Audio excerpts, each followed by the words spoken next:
ఈరోజు ఇప్పుడిప్పుడే వెలుగులోకి వచ్చిన మద్రాస్ కోర్టు తీర్పును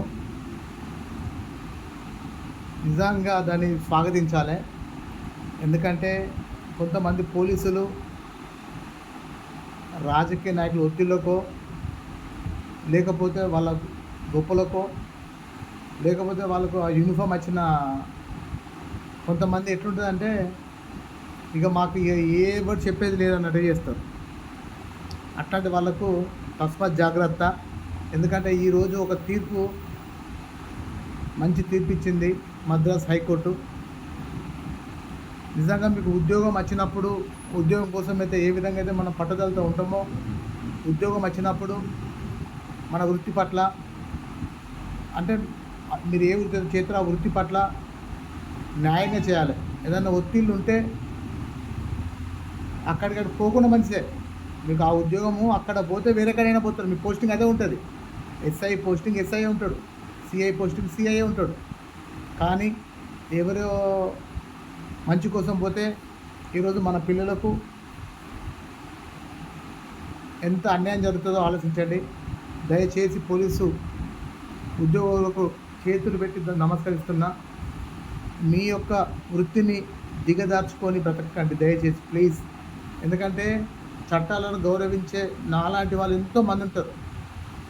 అధికారులను మనస్ఫూర్తిగా నమ్మే నాలాంటి వాళ్ళు ఎంతోమంది ఉంటారు. అట్లాంటి వాళ్ళకు కొన్ని విధాలలో, కొన్ని సమయాలలో అన్యాయం జరుగుతుంది. ఆ అన్యాయం జరిగినప్పుడు వాళ్ళు ఎన్నో మనోవేదనతోటి ఎన్నో శాపనార్థాలు పెట్టే ఛాన్స్ ఉంటుంది. ఎందుకంటే మీ వృత్తికి మీరు న్యాయం చేయండి. దయచేసి మరలా నమస్కరిస్తున్న పోలీస్ సోదరులారా, దయచేసి మీరు నీతిగా ఉండండి. మీ కడుపులో పుట్టిన పిల్లలకు న్యాయం చేయండి.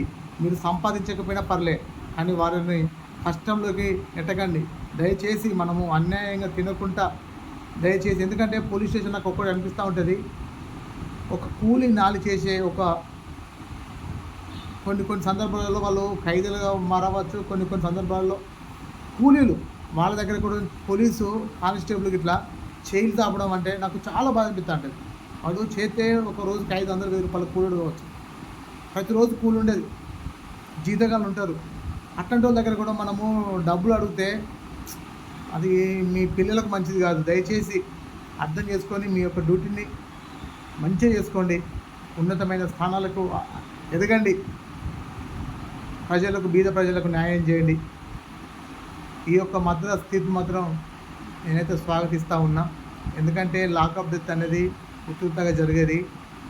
వాళ్ళని ఎంత కొట్టుంటారు. ఎందుకంటే అప్పుడు వాళ్ళకు ఉన్నది ఆ పోస్టు, ఆ అహంకారం. పోస్ట్ వచ్చింది న్యాయం చేయడానికి, చంపడానికి కాదు.